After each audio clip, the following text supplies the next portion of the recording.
Hola, muy buenos días a todos. Muchas gracias por unirse a esta transmisión en vivo de la exposición virtual de la Sábana Santa.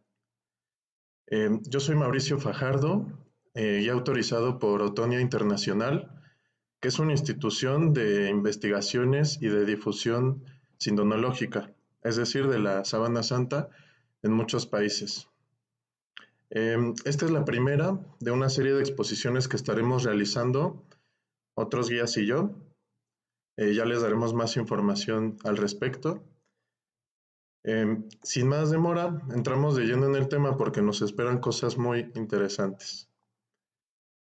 Bueno, en 2015 yo tuve la oportunidad de ir a la ostensión de la Sábana Santa en Turín, y me pasó algo curioso. En la fila, que era larguísima, porque la Sábana Santa se expone cada muchos años, me dio tiempo de ir pensando y reflexionando y miré una de las propagandas de la exposición que decía el amor è più grande, o sea, el amor más grande. Esto se me quedó mucho en la mente y a la hora de entrar en el Domo de Turín, eh, vi el sudario de lejos, envuelto en oscuridad, se veía precioso, solo la luz lo iluminaba, y tuve la dicha de quedarme en la primera fila y de hecho a la altura de la parte frontal del rostro. Y pues lo que vi sencillamente me impactó. Vi un rostro completamente sereno después de tanta tortura tan atroz y tantos sufrimientos. Eh, Tuve una experiencia en la que sentí que esa persona es el centro de la historia y del universo. Y bueno, yo cuento esto solo para que entiendas por qué estoy aquí, eh, explicando brevemente uno de los objetos arqueológicos más estudiados y más interesantes de la historia por la ciencia. Mm, yo sé que no toda la gente que esté interesada en el sudario de Turín es creyente. De hecho, hay un número alto de escépticos, pero cada uno de ellos, escépticos o creyentes, se impresionan por la sábana santa. Y ahorita vamos a ver por qué. El sudario es sin duda un objeto completamente enigmático para la ciencia. Y en pleno siglo XXI todavía hay cuestiones que quedan sin resolverse y que quizás nunca sabremos. Pues vamos a hacer un recorrido primero científico para aquellos que son amantes de la ciencia, cuestiones físicas, químicas, cuestiones forenses. Vamos a hacer un recorrido histórico y artístico. Estas dos cosas van muy de la mano. Vamos a hacer un recorrido teológico al final, porque sea auténtica o no auténtica la sábana santa, ya lo veremos, es sin duda algo que nos puede remitir completamente a la pasión y a la resurrección de Jesús de Nazaret. Bueno, ¿qué es la sábana santa? Es un lienzo que el cristianismo ha conservado en calidad de reliquia desde los primeros siglos. Es el lienzo que cubrió a Cristo después de su crucifixión y con el cual le dieron entierro en la tumba de José de Arimatea. Tenemos al menos 4 fuentes inconexas en la historia, lo que son los evangelios sinópticos, Mateo, Marcos, Lucas y Juan, Mateo, Marcos y Lucas, y el evangelio de Juan, que son fuentes inconectadas entre sí en tiempo y en lugar. Y las 4 están de acuerdo en que Cristo, después de haber muerto, su cadáver fue pedido a Poncio Pilatos por José de Arimatea, que era un hombre rico, y le dio su sepulcro excavado en la roca, y en un banco de piedra depositaron el cuerpo de Jesús. También están de acuerdo en que Nicodemo, un fariseo que era discípulo de Jesús, llevó ungüentos y aceites para su embalsamamiento, si se le puede llamar así.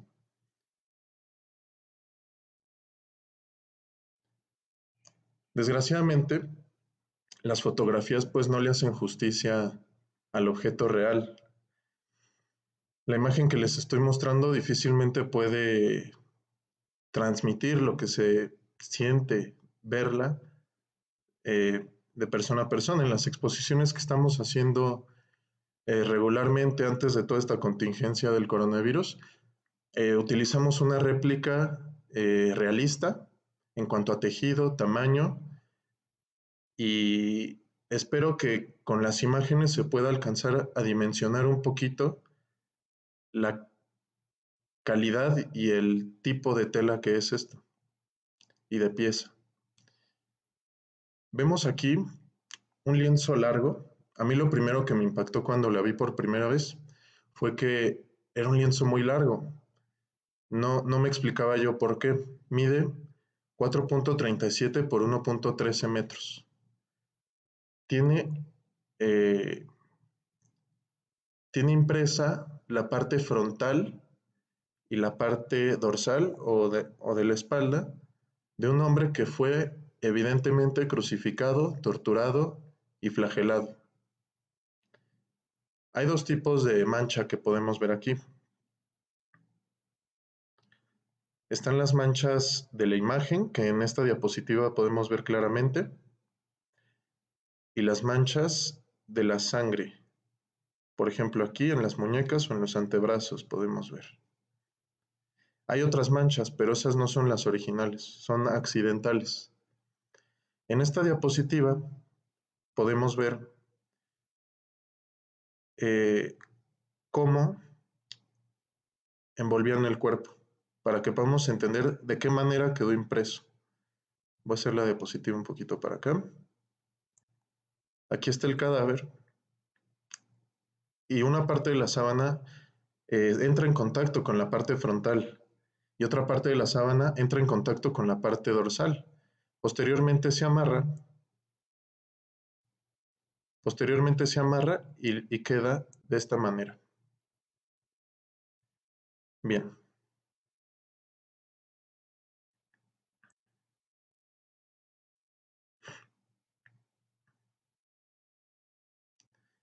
Pasemos ahora a la cuestión científica.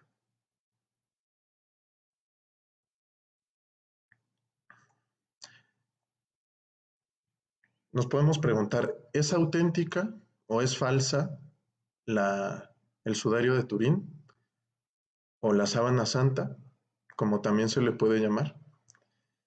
Eh, Se hicieron estudios en 1980 y otros estudios en 1988.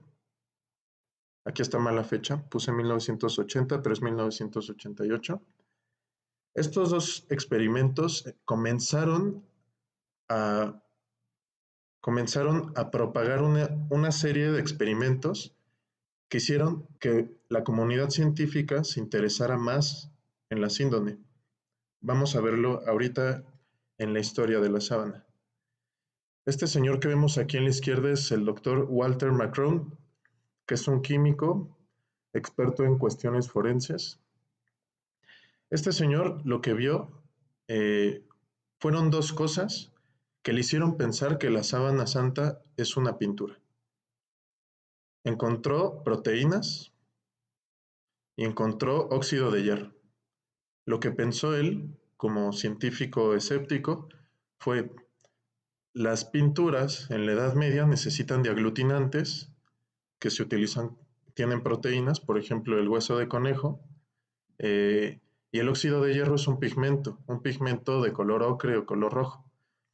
Microscópicamente él analizó y encontró estos dos componentes, entonces él unió estas evidencias que tenía y dijo, es una pintura y además la dató para el año 1355. Del lado derecho vemos una imagen de la conferencia de prensa en la que científicos de prestigiosas universidades como la de Tucson, Arizona, Universidad de Oxford, la ETH de Zúrich, bajo la dirección del Museo Británico por Michael Tait, tomaron muestra de un fragmento de 8 centímetros en la sábana. Les voy a enseñar de dónde la tomaron. Aquí en la esquina superior izquierda podemos ver el pedazo del que extrajeron las muestras. ¿Qué determinaron ellos? La fecha que está aquí, 1260 a 1390, es decir, determinaron que la sábana santa es un objeto de arte medieval. ¿Cómo llegaron a esta conclusión? Por medio de un mecanismo de datación que se llama espectrometría de masas por aceleración, mejor conocido por datación por carbono 14. Brevemente, eh, existe carbono 14, carbono radiactivo en el ambiente. Las plantas lo asimilan y a su vez los animales comen las plantas. Y los humanos comemos plantas y comemos animales que comen esas plantas. Cuando el, el ser orgánico muere, comienza a degradarse o a disminuir el conteo de partículas de carbono 14.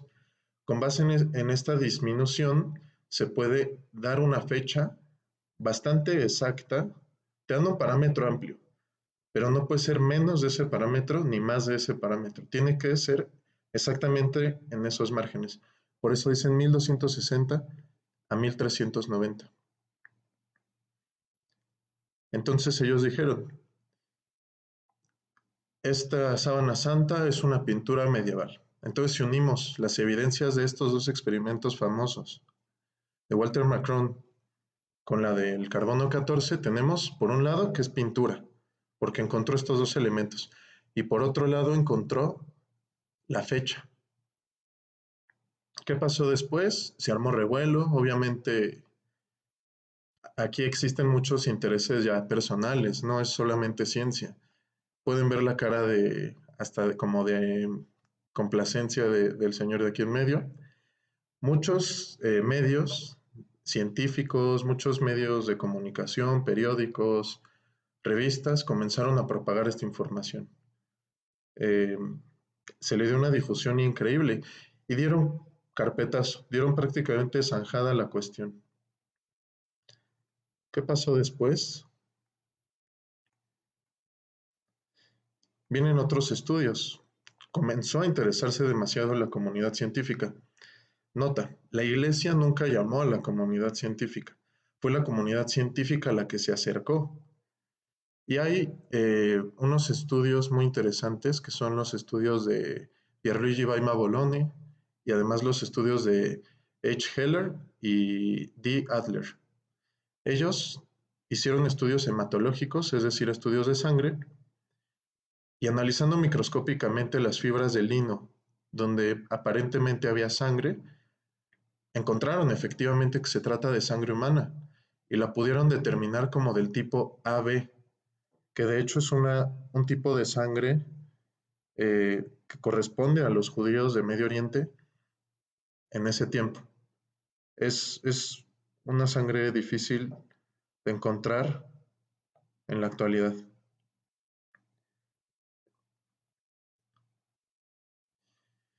¿Se acuerdan que habían encontrado los científicos anteriores? Primero habían encontrado óxido de hierro y proteínas. Aquí encontraron que la sangre, bueno, esto es conocimiento común en la ciencia médica, la sangre, los glóbulos rojos contienen hierro y además hay otro componente que es el plasma, que es rico en proteínas. La sangre se compone por proteínas, por plasma, glóbulos rojos y glóbulos blancos y plaquetas. Aquí pudieron encontrar glóbulos rojos y plasma. Entonces encontraron hierro y encontraron proteínas. Eso ya comienza a explicar un poco el hallazgo que era cierto de Walter Macron en 1980. Sin embargo, las causas pueden ser muy diferentes. Bien podría provenir de pintura medieval o bien podría provenir de verdadera sangre. Pero el problema es cómo encontramos el óxido de hierro, no solo el hierro. Esto es fácil de determinar estudiando la historia de la Sábana Santa. En 1535 hubo un incendio en Chamberí, por lo menos ese incendio, y hubo otro anterior. El fuego, al quemar la sangre, puede producir óxido de hierro.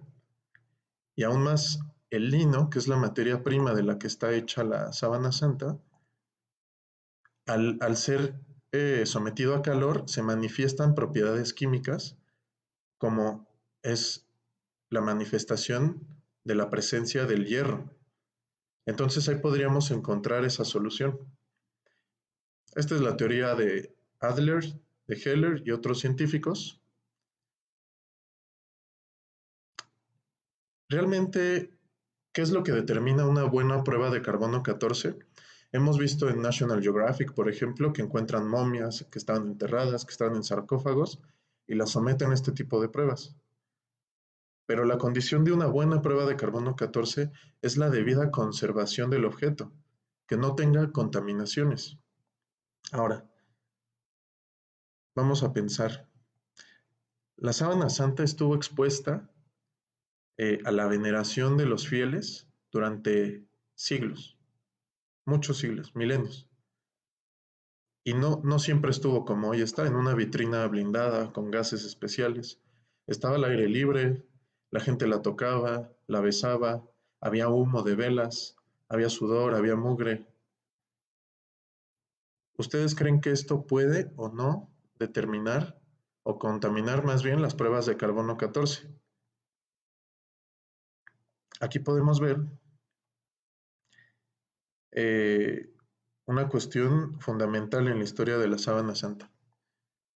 Fíjense en estas manchitas que tienen como un efecto caleidoscópico. Aquí están mejor. Son repetitivas. ¿Por qué? Porque la sábana santa estuvo doblada por mucho tiempo y solo mostraba el rostro. En 1532, 1535 hubo un incendio en la capilla de las monjas clarisas donde estaba guardada la sábana santa en Chamberí. Estaba en un relicario de plata y en el incendio se derritió una gota de plata y cayó sobre la sábana santa. Entonces provocó este incendio. Fíjense cómo aquí en este borde izquierdo vemos unos triángulos. A la altura donde tomaron las muestras, que son precisamente estas, había otra quemadura. Y más, no sé si puedan notar, aquí se ve mejor que hay una franja que fue un añadido para poder centrar la imagen. Entonces, con todo esto que les estoy platicando, sudor, exposición al tacto humano, velas, el tiempo a la intemperie, y además después de este incendio no iban a dejar así la sábana santa. Podemos ver en esta imagen de la izquierda un remiendo, con una fotografía de alta calidad de la sábana santa, en un área similar a donde tomaron las muestras. Y del lado derecho vemos la imagen de las monjas clarisas enmendando el lienzo. Podemos notar dos cosas aquí, que son tejidos diferentes. Tenemos un tejido de apariencia mucho más vieja y un tejido más nuevo. Las monjas, como veían el cambio de color, comenzaron a pintar los hilos, a pintar estas enmiendas. Pues no existían grandes conceptos de restauración, entonces se les hizo fácil pintarlo y así quedó. Fíjense en la trama del lienzo y en la trama del enmiendo por las monjas. Es claramente diferente. La misma revista Nature en 1989 determinó que la fiabilidad de esa prueba de carbono 14 en la sábana santa era del 5%, muy por debajo del mínimo requerido. Y a su derecha podemos ver el mismo co-creador del método del carbono 14, Harry Grove, que dijo que las pruebas no eran fiables porque se encontró contaminación de seres bacterianos, de bacterias y hongos. Entonces prácticamente esto quedó descartado para los científicos serios, pero no para los medios de comunicación. Los medios de comunicación habían dado por zanjada esta cuestión, quizás por amarillismo, y ya no se le dio difusión a los siguientes descubrimientos. Bueno, entonces, si no es medieval y si no es pintura, entonces, ¿qué es? Bueno, si no es válida la prueba de carbono 14, entonces, ¿qué es? Encontramos dos cosas en esta diapositiva. De su lado izquierdo podemos ver eh, el lienzo, como igual en una fotografía de alta calidad, podemos ver el tipo de tejido. En para cuestiones textiles, los patrones con los que se tejen son como la patente o la huella digital de, de los fabricantes de la sábana. Y hay especialidades en la arqueología que estudian los textiles y pueden determinar las épocas, pueden determinar el uso, pueden determinar muchas cosas con esto. Expertos analizaron la sábana santa y encontraron que se trata de un tejido de forma de espina de pez. Del lado derecho encontré una cosa similar, donde la podemos ver de manera más entera, más clara. Es claramente un patrón en zigzag. Y en la parte del enmiendo vemos claramente un patrón ortogonal, típico de la Edad Media y de Europa. Los expertos determinaron que este tejido en espina de pez es de Palestina y es del siglo I. Se ha encontrado este tipo de tejido en el norte de África, en Siria y en Israel, en el actual Israel o Palestina. Y además del siglo I, ya no se utiliza desde hace muchos siglos. Entonces, bueno, al menos si te quieres ir con la teoría del pintor medieval, el pintor medieval tuvo que haber obtenido un lienzo del siglo I y de Palestina. Del lado derecho vemos un acercamiento a la planta de los pies del hombre de la sábana. No solamente está la mancha de la imagen ni de la sangre, aquí hay una mancha de tierra. Expertos en geología y en estudiar las sales y los minerales comenzaron a estudiar la proveniencia de estos minerales. De hecho, es el trabajo de Kolbeck y Ricardo Levi City, que encontraron carbonato de calcio. El carbonato de calcio es muy común en muchas áreas del mundo, pero aquí encontraron una aleación particular, que es la aragonita con el estroncio.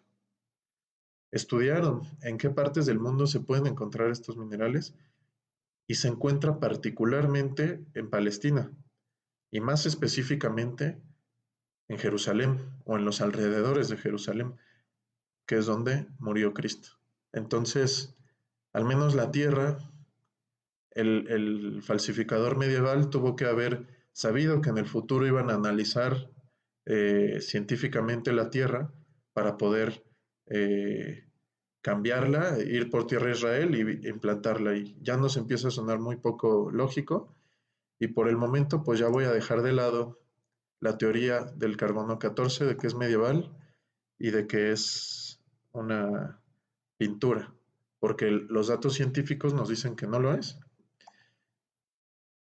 Hubo un estudio muy interesante realizado por Max Frey en 1973, el estudio de polen. Este estudio fue muy controversial. Max Frey es un criminólogo suizo eh, que tomó muestras de la sábana santa con unas fibras adhesivas. Sacó las fibras y las fue despegando de la sábana y las analizó al microscopio. Sus estudios duraron alrededor de 9 años e hizo 7 viajes a Israel. Murió y dejó inconcluso su trabajo, pero llegó a unas conclusiones muy interesantes. Determinó que hay 59 tipos diferentes de plantas que dejaron su polen en la sábana santa. 28 plantas de ellas solamente, o sea, la gran mayoría son de Palestina. O sea, una tercera parte son pólenes europeos. Determinó Turquía, Francia e Italia. Pero determinó también que la gran mayoría del polen viene de Palestina. Él encontró un polen que él identificó como el Gundelia tourneforti, que es este que tenemos aquí, es el que encontró en mayor cantidad, 29%. Pero ¿qué pasó? Comenzaron a criticarlo porque su comparación había sido solamente visual. No había sido más que visual, comparando especímenes vivos con los especímenes de la sábana santa. Entonces eso fue lo que le criticaron un poco, que podía ser un poco subjetiva la interpretación. Pero aún así ya nos vamos acercando a un resultado. Y algo muy interesante es que él encontró plantas que ya no existen en la actualidad. En estos viajes que hizo a Israel encontró ese tipo de polen en lodos fosilizados del Mar Muerto. O sea, es un polen extinto de hace 2000 años. Eso es bastante impresionante. Lo desacreditaron, prácticamente murió así, pero otros científicos israelitas, judíos, comenzaron a seguir con los estudios de Max Frey y respaldaron su teoría, encontraron más elementos para reforzarla.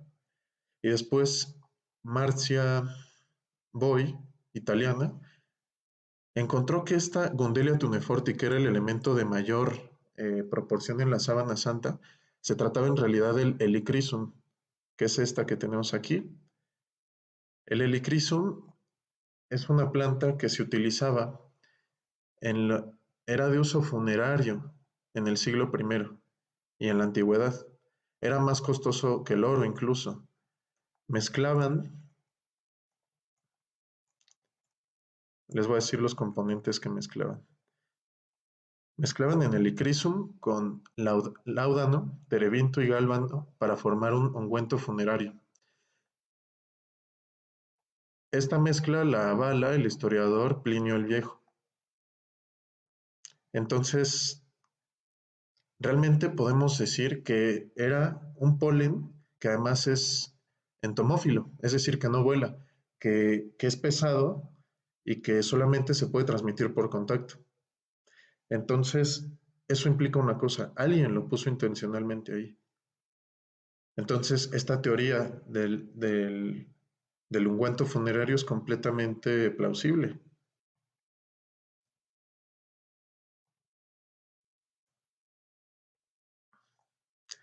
Recuerden que en los evangelios dice que Nicodemo llevó ungüentos y perfumes para el funeral de Jesús. Bueno, ahora pasamos al recorrido histórico. Vamos a dejar por de lado un rato la ciencia y vamos a ver la historia, que es bastante interesante en la Sábana Santa. Oficialmente, como sábana santa o como lienzo o síndone santa, como lo que conocemos hoy, hay registros históricos a partir de 1353 en Lirey, en Francia. De antes, lo que sucedió antes, ahorita lo vamos a ver. En Lirey encontramos al caballero Godofredo de Charny. Este caballero era consejero de los reyes de Francia y escribió libros de caballería, es decir, era un caballero famoso. Él, de manera misteriosa, tiene la sábana santa, nunca revela la identidad de la sábana santa y simplemente un día lo ostenta en una capilla que él mismo construye y empieza a correrse el rumor de que está esta reliquia de gran importancia. Recordemos que con las cruzadas comenzaron a llegar reliquias de Palestina a los diferentes reinos europeos. España, pues la verdad tuvo muchísimas reliquias que llegaron de allá, incluyendo el sudario de Oviedo, que tiene características muy similares a la sábana santa. Después de 1353, Godofredo de Charny, él muere. Recordemos, esto no está en posesión de la iglesia, está en posesión de un caballero, y él lo hereda a su hermana Margarita de Charny. Después la sábana santa se va en 1453 a Chamberí, porque Margarita se la regaló, le regaló la sábana santa a al ducado de Saboya. Y decir se lo regaló es un decir, porque en realidad se lo cambió por unos cuantos castillos y otras cosas. Entonces, algo importante es el incendio de 1532 en Chamberí. Y después cambia la sede del ducado de Saboya de Chamberí a Turín. Y eso explica por qué se fue la sábana santa de Chamberí a Turín, que es donde se encuentra hoy en día desde 1578. Aquí podemos ver una imagen de la primera ostentación allá. Claramente vemos las dos partes del cuerpo de Jesús. decía que estaba sostenida al modo de chamberí, es decir, los obispos la sostenían en la presentación. Hasta 1980, la sábana santa fue legada por Humberto I a Juan Pablo II. Es decir, la realeza se la regaló a la iglesia. Hasta 1980 es propiedad como tal de la iglesia. Antes tuvo como orígenes o pertenencias muy diferentes. Caballeros, templarios, reyes, pero muy rara vez en la iglesia. Nos podemos preguntar algo interesante. Ok, si la sábana santa es de tiempos de Jesús, obviamente, entonces ¿por qué hay registros históricos solamente desde el Godofredo de Charny en Lirey, en 1353? Aquí es donde nos pueden ayudar muchísimo los historiadores. Una teoría de Ian Wilson y muchos otros historiadores lo respaldan y tienen teorías muy similares.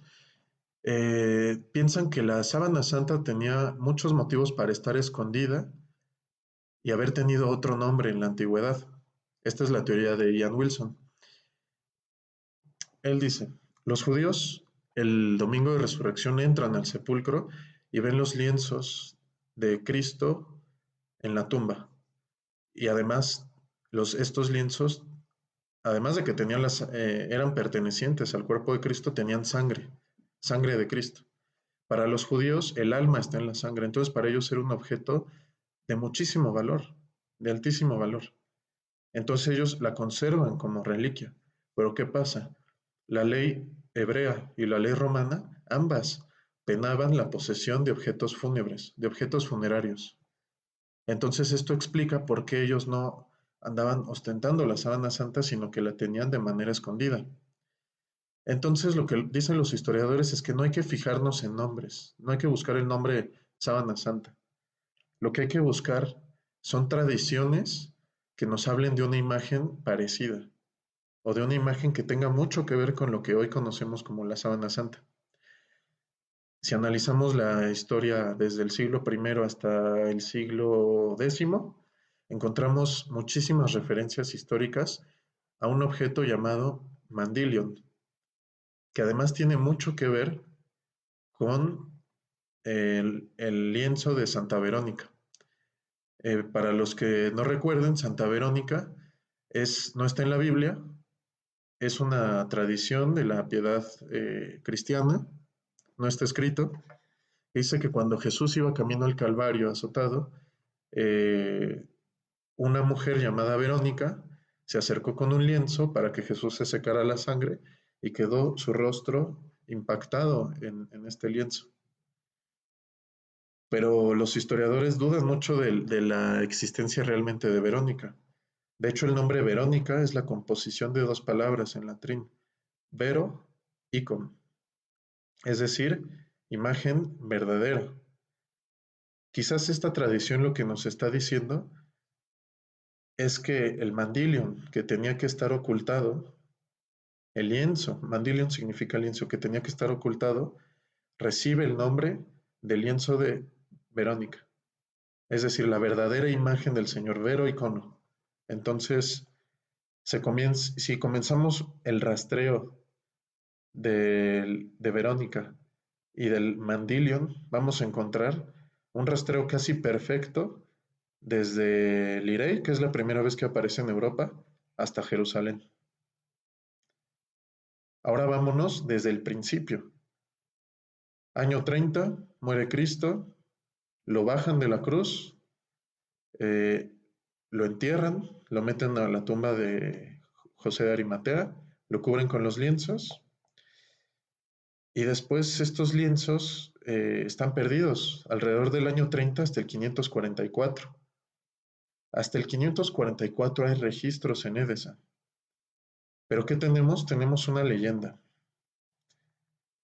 Aquí una nota es que las leyendas no las tenemos que descartar como mentiras o como cosas falsas. Las leyendas muchas veces remiten a contextos y nos remiten a contextos que nos permiten entender otros tiempos, aunque no toda la historia en general sea real. Hay una leyenda que de hecho está escrita en el año 350 por Eusebio de Cesarea, que es un historiador de la iglesia muy antiguo. Les quiero leer la carta. Eusebio de Cesarea en Historia Eclesiástica, capítulo 13, en 325 después de Cristo, transcribe unas cartas que a su vez él encontró en el monasterio del Sinaí, el monasterio más antiguo ubicado en Egipto, una supuesta relación de cartas entre el rey Abgaro V y Jesús. El rey Abgaro V era un rey de Éfesa, era el rey de Éfesa que reinó entre el 13 y el 50 después de Cristo. Corresponden perfectamente las fechas. Él tenía lepra negra, y manda a un tal mensajero, Ananías, y este le da su mensaje a Cristo. Y más o menos, no les voy a leer todo, pero dice: Abgaro Ucama toparca a Jesús, Salvador bueno, que se mostró en la región de Jerusalén. Salud. He oído acerca de ti y tus curaciones llevadas a cabo por ti mismo, como si prescindieras de medicinas y de hierbas.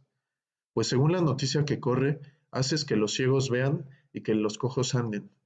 Sanas a los leprosos y echas fuera espíritus impuros y demonios. Sanas a los atormentados con enfermedades largas y resucitas muertos.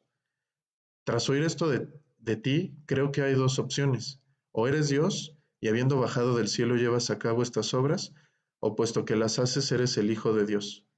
Por esta razón he escrito suplicándote que vengas a mí y me sanes de mi enfermedad.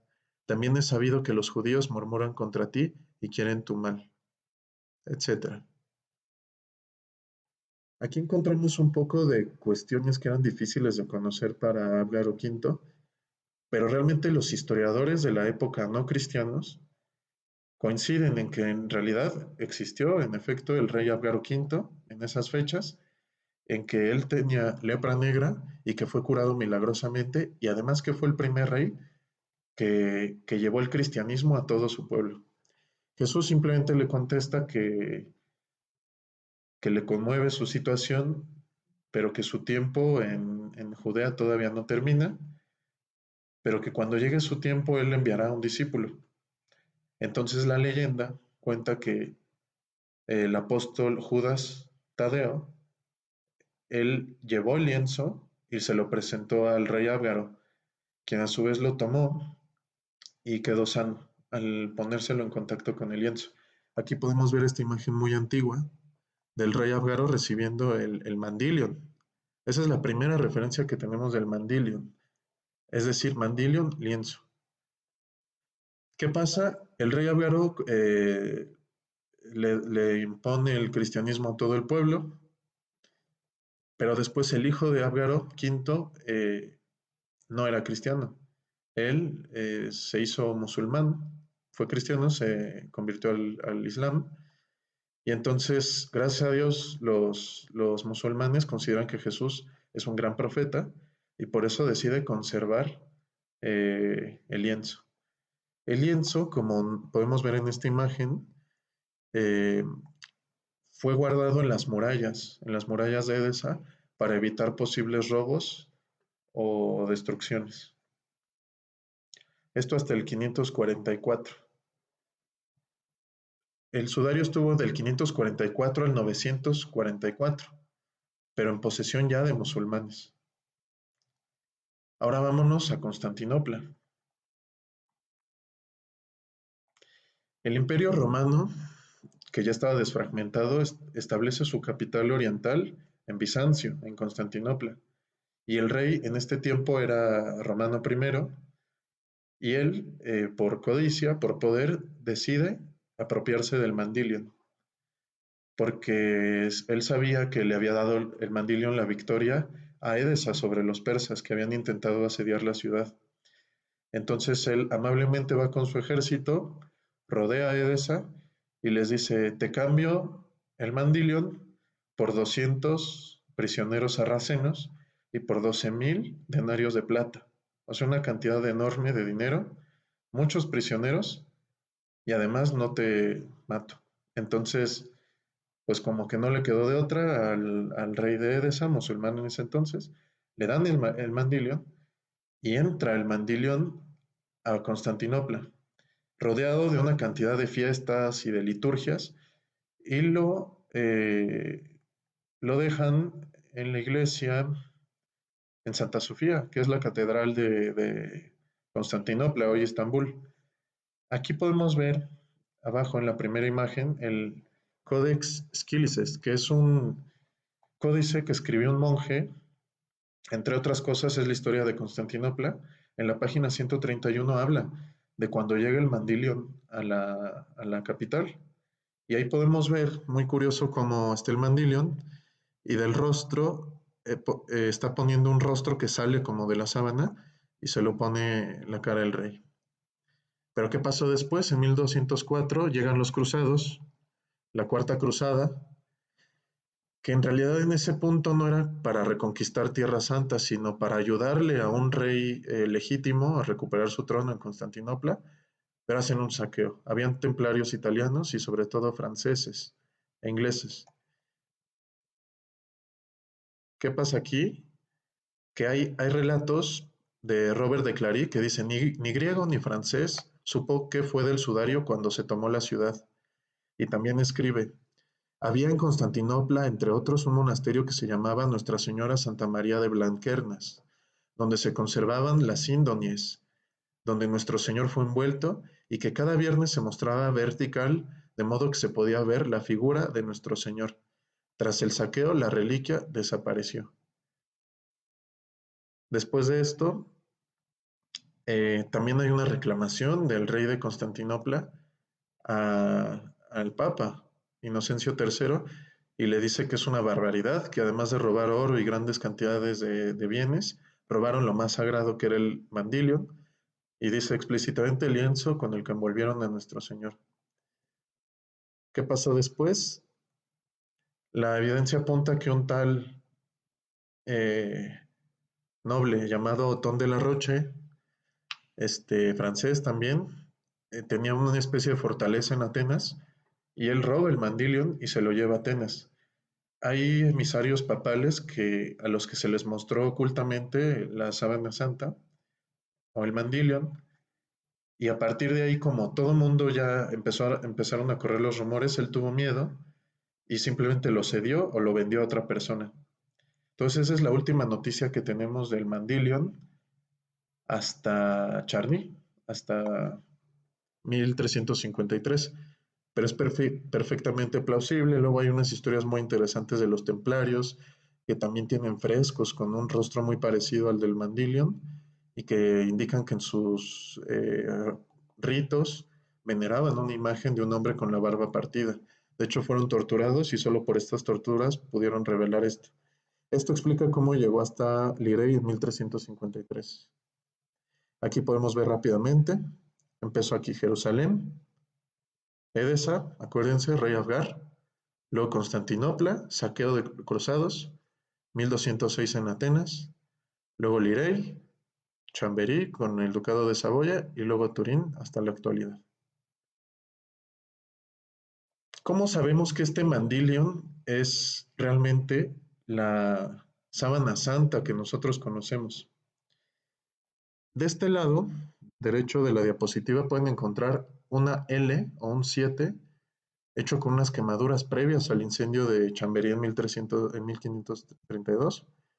Estas quemaduras en L están reflejadas en este códice de Prey que data de 1192 a 1195. Podemos ver en el códice cómo quieren representar que en la imagen estaba el cuerpo de Cristo y lo encontramos con detalles que solamente se ven en la sábana santa y no en otra pintura ni nada. Podemos ver que las manos tienen 4 dedos. Ahorita vamos a ver por qué. Podemos ver una especie de contracción en las piernas. Interesantísimo aquí podemos ver el tejido en espina de pez. Y la verdad la imagen no ayuda mucho, pero en esta área que les estoy señalando, tenemos las quemaduras en forma de L. O sea, estas quemaduras son idénticas a las de la sábana santa, el tejido, los dedos, la posición, muchas cosas que son idénticas y que son anteriores a la historia del Irey. Hay un estudio muy interesante sobre cómo comenzó a surgir el rostro que hoy conocemos de Cristo en el arte. Cuando los cristianos se encontraban en el siglo I, eran perseguidos, vivían en catacumbas, no tenían tiempo de hacer grandes producciones artísticas, sin embargo nos dejaron murales o frescos o a veces, digamos, grafías en las paredes de las catacumbas que nos narran, por ejemplo, pasajes del Evangelio, la Virgen María, pero en cuanto a la imagen de Jesús, la gran mayoría de las veces nos muestran esto, que Jesús, esta es una imagen del Buen Pastor, siglo III, me parece que es de las catacumbas de Santa Priscila, es un Jesús que parece más como un dios griego, como un Apolo, se ve como de corte romano, incluso la vestimenta, cabello corto, no tiene barba, nada que ver con el Jesús que nosotros conocemos, porque ellos eran romanos y solamente conocían la predicación oral de los apóstoles, pero no tenían imágenes. Un científico llamado Paul Vignon encuentra 15 rasgos característicos en toda la iconografía que coinciden perfectamente con el sudario de Turín, el rostro del hombre de la sábana santa. Podemos ver que no es muy buen dibujante Vignon, pero aquí la señala eh, rápidamente, o sea, las más identificables es, fíjense en este ojo cómo está un poco alzado, un pómulo hinchado, la barba está como arrancada, como partida. Ellos lo interpretaron como que era un hombre de barba partida. Y aquí tiene una raya que en realidad es un pliego de la sábana que ellos interpretaron como una especie de arruga. E incluso en las reglas de la iconografía hasta el día de hoy se tiene que pintar esa arruga, el mechón en el pelo, estas cuestiones en la nariz, todo esto que les platico. Sucede, ¿se acuerdan de la fecha 525? Por ahí se encuentra el Mandilion en Edesa, se vuelve a encontrar el Mandilion que habían escondido los musulmanes. Entonces, a partir de ahí se hace noticia en todo el mundo conocido del Medio Oriente y se comienzan a hacer representaciones de Cristo basadas en el Mandilion. Si tú empiezas a ver todos los iconos antiguos, son este Jesús extraño, sin barba ni nada. 525 todos comienzan a ser así. Aquí podemos ver algunos iconos muy famosos. Este es antiguísimo, es antiquísimo, es el fresco de las catacumbas de Comodilia. Este es el Pantocrátor del Sinaí, siglo VI, Dafne. Es decir, vean cómo todas las características son dentro de lo posible iguales entre mosaicos y frescos. Tenemos en los sólidos o en las monedas de oro sólidas del Imperio Bizantino.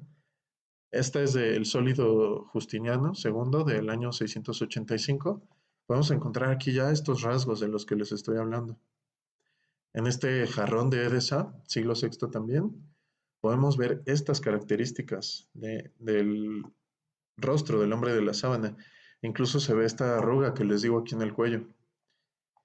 Y hay algo muy curioso que ellos interpretaron mal la imagen porque en realidad no es muy clara como una obra pictórica. Entonces ellos interpretaron varias cosas extrañas en el cuerpo de Jesús, como lo de los dedos, pero también interpretaron que era cojo, porque vieron un acortamiento del pie derecho. Entonces aquí vemos en este sólido de Basilio I y de Constantino, un acortamiento en una pierna. Vemos una pierna más larga. Y en las cruces bizantinas vemos que el travesaño inferior de la cruz hay un travesaño oblicuo. Ahorita ya le da una interpretación de que justos y pecadores y no sé qué, pero en realidad surgió por esto de que pensaban que Jesús era cojo. Esto nos quiere decir que eran realmente fieles a la imagen que ellos veían y que no andaban inventando fisiologías como hoy, que vemos Jesús güerito, Jesús chino, como tú lo quieras ver. O sea, aquí eran muy fieles a la imagen que podían, que podían ver en el Mandilion. Pasemos a la segunda parte de la cuestión científica. Hubo un acontecimiento muy importante. En 1898 se casa Vittorio Emanuele, hijo de Humberto I de Italia, Y con motivo de esto se expone la sábana santa. No se había permitido fotografiar, que además la fotografía era un invento reciente, por respeto.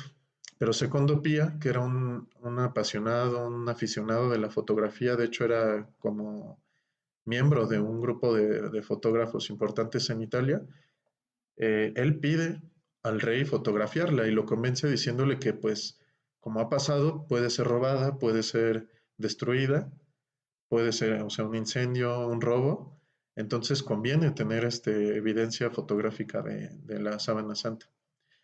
Lo convence, él pues hace varias pruebas, unas no le gustan, lo vuelve a intentar, y esta es la imagen que él tomó de la ostensión de 1898. Ahora viene algo interesante. La fotografía antes, como muchos de ustedes yo creo que saben, la fotografía se daba por medio de negativos y positivos. Tú tenías tu cámara, la típica cámara que se metían, echaban un flash, la luz rebota, impacta por el lente en una placa con sales de plata, y entonces lo que es luz se quema y lo que es oscuro permanece blanco, permanece sin quemarse. Al meterlo en la solución fotográfica, perdón,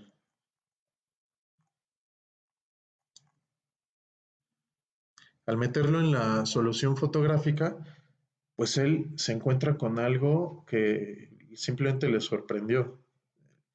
Pensó que se había encontrado con un cuerpo vivo. ¿Por qué?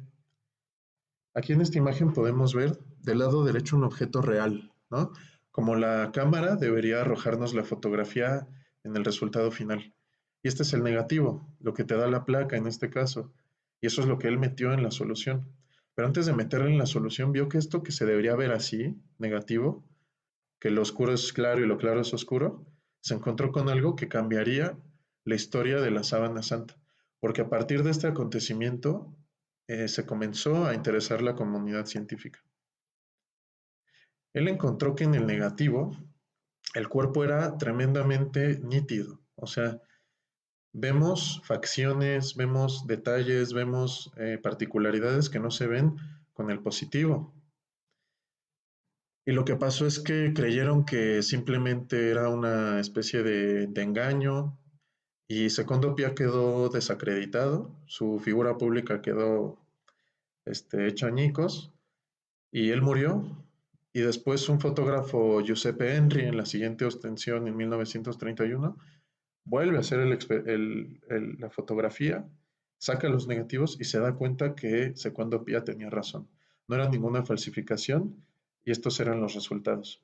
Del lado izquierdo ven el objeto real, del lado derecho ven el negativo, pero el negativo se comporta como si fuera el positivo y el positivo se comporta como un negativo.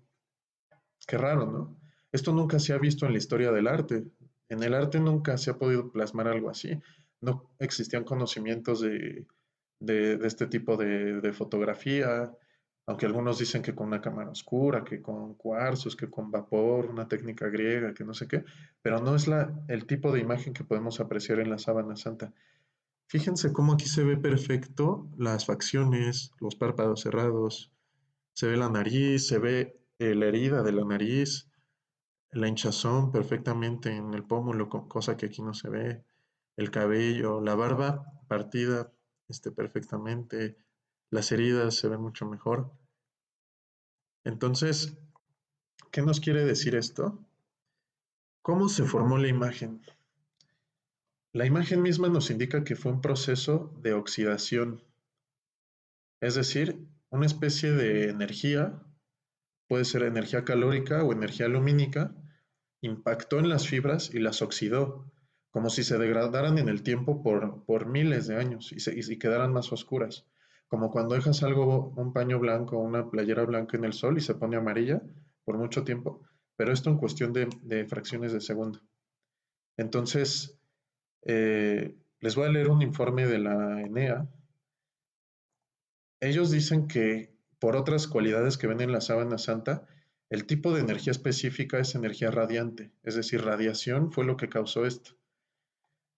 La Agencia Nacional para Nuevas Tecnologías, la Energía y el Desarrollo Económico Sostenible, una institución italiana de energía nuclear, eh, ha sido la única institución en lograr reproducir una imagen un poco similar a lo de la sábana santa, pero no una imagen, más bien un punto en un pedazo de lino.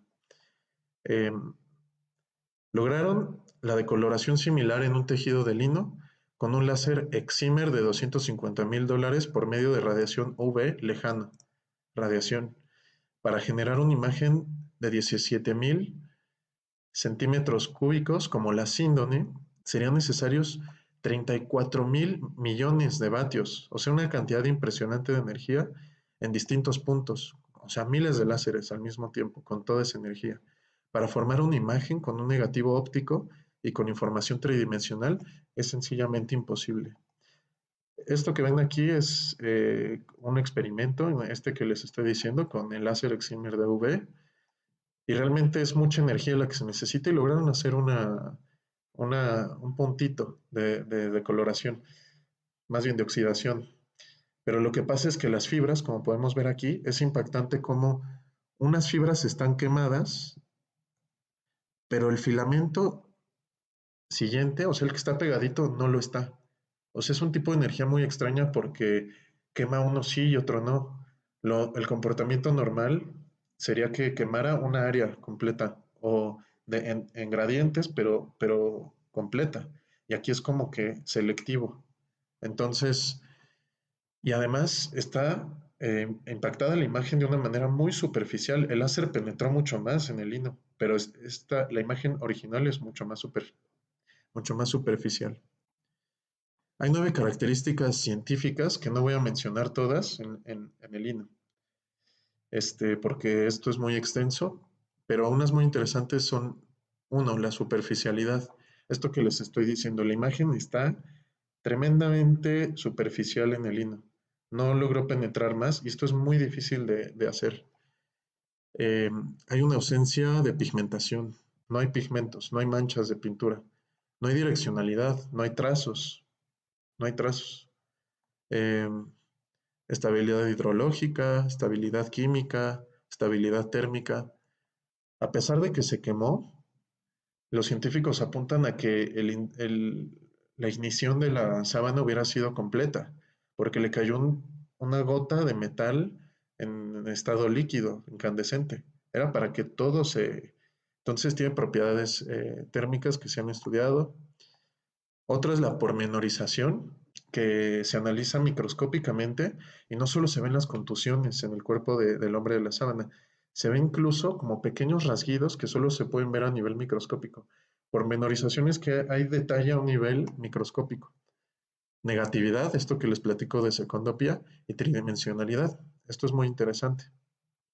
Aquí podemos ver unas imágenes de una computadora que se llama BP8, el Jet Propulsing Laboratory, que es una agencia dependiente de la NASA, realizó estudios en la sábana santa y encontró que tiene propiedades tridimensionales. Esta computadora se utiliza para sacar la topografía de planetas por medio de sondas espaciales. Se analiza en la computadora y sale un volumen. Esto no puede hacerse con imágenes, con pinturas, porque da imágenes distorsionadas que no corresponden al objeto. Pero en la sábana santa podemos ver claramente cómo hay una congruencia entre los tonos y las, no pigmentaciones, sino las saturaciones, digamos, de las fibras y que corresponden a un volumen real. Esta es una reconstrucción un poco en 3D del rostro. A partir de ahí, escultores como Matei, como Miñarro, comenzaron a hacer esculturas. Miñarro estaba más interesado en la fisionomía, digamos, de Cristo antes de ser eh, torturado, pero podemos ver en esta de Matei cómo sí tiene los signos de la crucifixión, de la pasión. Esta otra también, este hinchazón que está brutal, esta cuestión de la nariz, lo de la barba, todo. Y realmente hoy podemos tener una certeza de tener imágenes y objetos tridimensionales iguales a los del hombre de la sábana santa. El informe forense pues rápidamente, por tiempo un poco, lo voy a decir de una manera muy resumida. Aquí podemos ver en esta diapositiva los tipos de contusiones, de heridas que tiene la cabeza, por ejemplo, sangre venosa y arteriosa. Aquí vemos en el pulmón una perforación hecha por un flagrum taxillatum romano. Te dicen el ángulo en el que entró, el diámetro de la herida de 4.5 por 1 centímetros, que no hubo retractilidad, es decir, fue cuando ya estaba muerto. Las heridas de los clavos en las muñecas, ahorita lo vamos a ver, las excoraciones en las rodillas, las perforaciones en los pies, etcétera, etcétera. Las conclusiones forenses son muy interesantes. La sábana cubrió el cuerpo de un hombre que sufrió los detalles de castigo que corresponden a la historia escrita de Jesús de Nazaret. Hay una correlación idéntica entre los evangelios y las heridas y contusiones y cuestiones forenses de la sábana santa. La imagen es anatómicamente correcta. Si fuera pintura habría algún fallo. Incluso el David de Miguel Ángel, que Miguel Ángel es de los artistas que más respetaba en la anatomía, pues él, por ejemplo, el David tiene una cabeza un poco desproporcionada al cuerpo, lo hizo intencional, pero es decir, en el arte vemos desproporciones anatómicas y aquí no hay ningún fallo. Y además hay cuestiones que se desconocían de la ciencia médica en la Edad Media y mucho más en la Antigüedad. Pero quedan tres interrogantes. ¿Cómo retiraron el cuerpo de la sábana antes de que comenzara a corromperse sin producir ninguna mancha? Y consiguiendo además que la sangre quedara intacta, o sea, en los coágulos. Tú cuando te lastimas y te sale sangre y te pones una gasa o un curita, se hace un coágulo, te lo arrancas, inevitablemente arrancarás parte del coágulo, si no es que todo. Aquí no pasa eso, los coágulos y la sangre se quedó intacta, como si hubiera desaparecido el cuerpo. Y además fue antes de que se comenzara a descomponer. Ok, sabemos con seguridad que en un momento de la historia esta sábana cubrió un cadáver y que esto que les digo, que antes de que entrara la descomposición fue retirado y se establece el tiempo en el que desapareció, que es de 0.04 segundos, debido a la distancia de penetración en el tejido, dejando tras de sí una imagen superficial o sangre y la sangre intacta. Esta es la conclusión científica. Con todas estas conclusiones ya podemos ir atando muchos cabos, pero ¿podemos realmente saber si es Jesús de Nazaret? La respuesta es no al 100%, porque tendríamos que tener sangre original de Jesús que vimos que se la sacaron, por ejemplo, y decir esta sangre es igual a la de la sábana santa. Eso es imposible, obviamente, eh, pero tenemos una serie de puntos que nos muestran su altísima probabilidad. Uno es de Palestina, de la tierra de Jesús, por el polen, por el tipo de lienzo. Dos, no es pintura ni imagen, entonces ya se descarta una cuestión artificial. Tres, fue golpeado en la nariz, como narran los evangelios. Esto todavía puede ser muy común. Fue flagelado, ya corresponde a los relatos de la pasión. Fue torturado, muestra heridas en la cabeza, como por ejemplo espinas y agujas. Fue crucificado y fue traspasado en el costado. O sea, los crucificados nunca tendrán estas tres cosas juntas. Cuatro, flagelación, herida en el costado, ni la herida de la corona de espinas. Esas cosas fueron cuestiones accidentales. Eh, Creo que ya podemos cada quien sacar un poco nuestras conclusiones personales. Hay que ser pues muy objetivos. La iglesia no se ha pronunciado con la autenticidad de esto, pero está abierta al estudio de la ciencia. Yo pienso personalmente que muchos científicos muy serios y muy importantes están convencidos de la autenticidad y meten sus manos al fuego porque sí lo es. Y hay cosas muy difíciles y imposibles de explicar si no fuera auténtica. Entonces, a partir de este momento, le voy a dejar de llamar el hombre de la sábana santa y quiero que hagamos un recorrido teológico, porque para esto sirve la sábana santa. La sábana santa es un vestigio que nos permite leer la pasión de Cristo. Es como una especie de icono en el que leemos el Evangelio. Entonces, Ahora le vamos a llamar Cristo al hombre de la sábana santa, como dando por hecho que es Él, por motivos de hacer un recorrido teológico.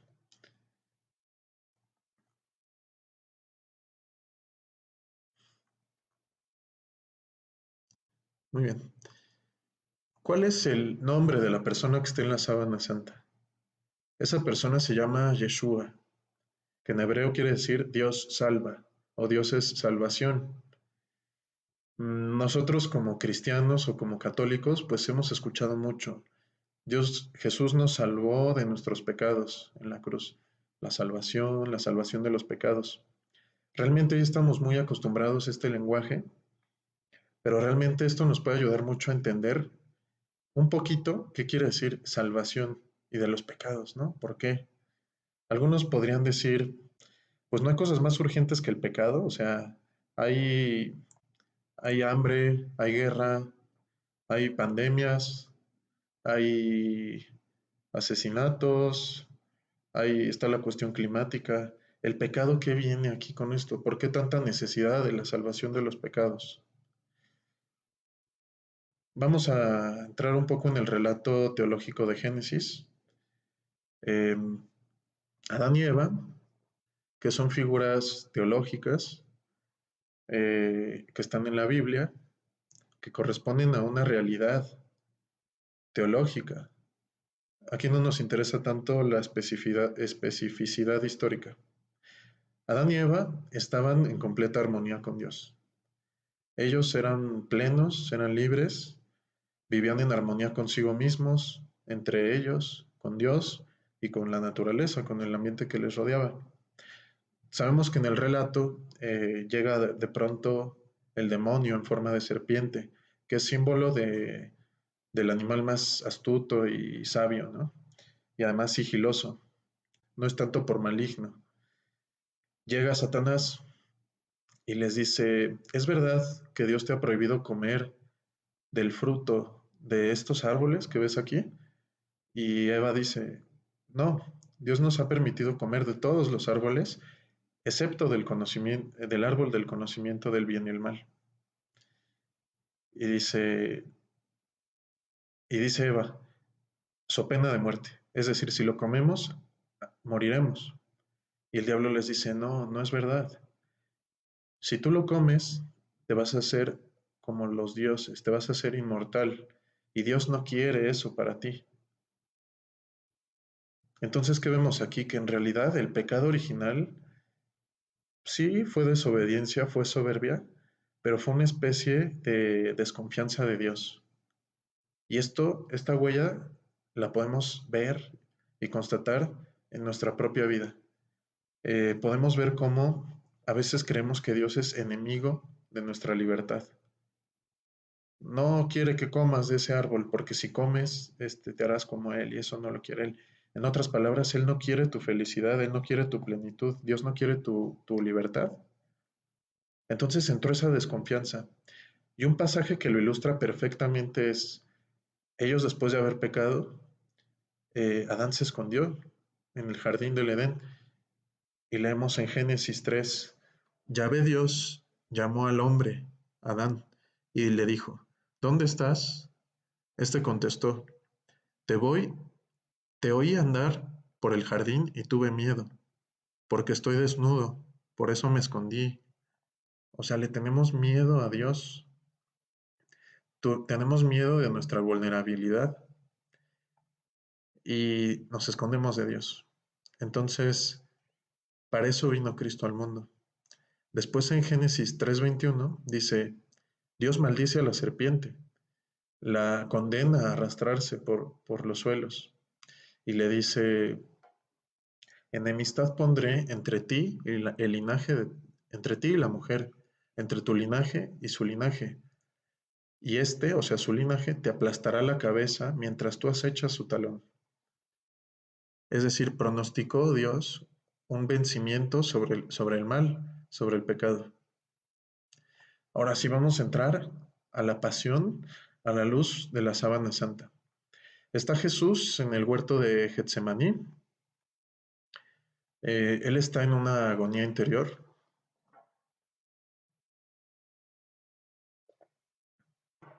Agonía quiere decir lucha, lucha interior, no quiere decir alguien que en espasmos está muriendo, es una lucha. Él estaba tentado en que si valdría la pena quizás su parte humana, Jesús siendo 100% Dios, 100% hombre, su parte humana se resiste, tiene una repulsión hacia el sufrimiento, como todos nosotros. Pero sobre todo es esta cuestión moral, ¿valdrá la pena? Eh, Esa es la interpretación de mucha gente, pero sin duda Jesús estaba en una completa agonía. Esto causó un fenómeno que se llama hematidrosis, que es cuando bajo una presión, un estrés impensable, se rompen los vasos sanguíneos y comienzas a sudar sangre. El Evangelio de Lucas, que es el evangelista médico, nos narra cómo Jesús sudaba como gotas de sangre. Entonces Jesús responde a esta tentación sin dialogar con el demonio, dice que no se haga mi voluntad, sino la tuya. Es decir, hizo un acto de confianza supremamente heroico, enorme.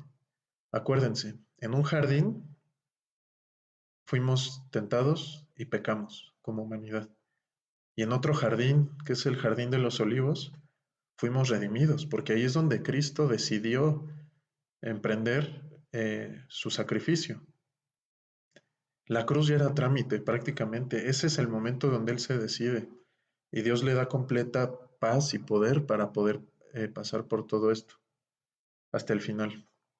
Entonces, ante la soberbia de Adán y Eva tenemos la humildad de Cristo. Ante la desobediencia de Adán y Eva tenemos la humildad y la obediencia de Cristo. Y sobre todo ante esta desconfianza en la que nos escondemos de Dios, en la que desconfiamos de Dios, está la plena confianza de Jesús en su Padre.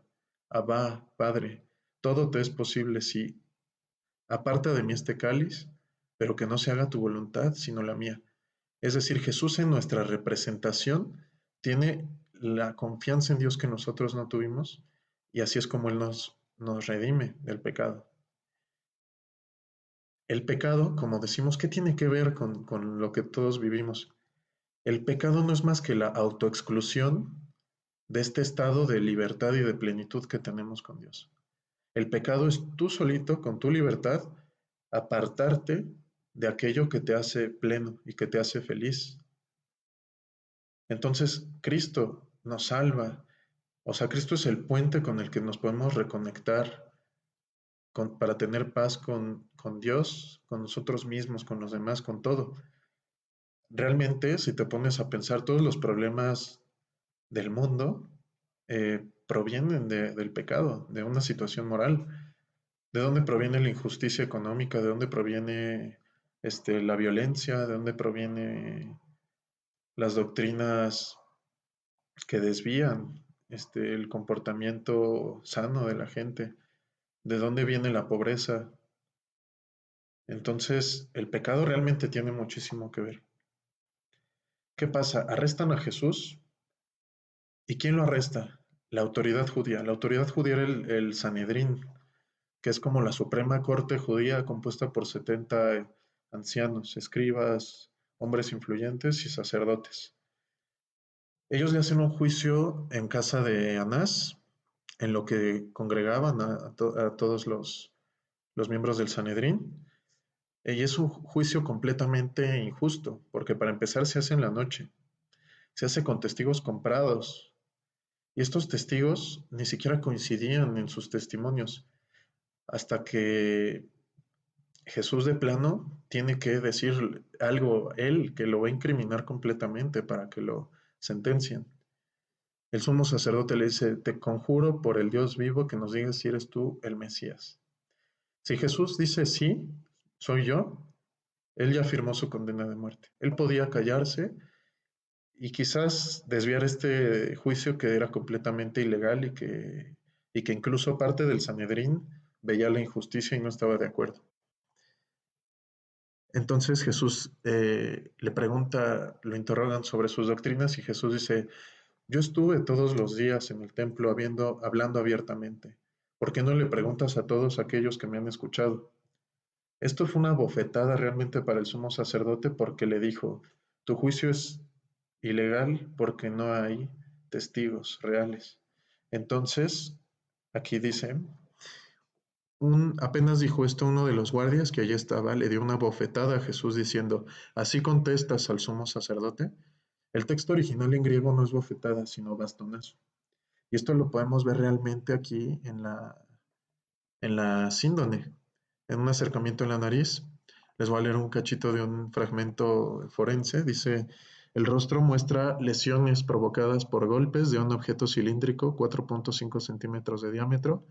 Un golpe produjo rotura en el cartílago, en la nariz, desviando hacia la derecha, contusiones e hinchazones en la frente y la mejilla izquierda.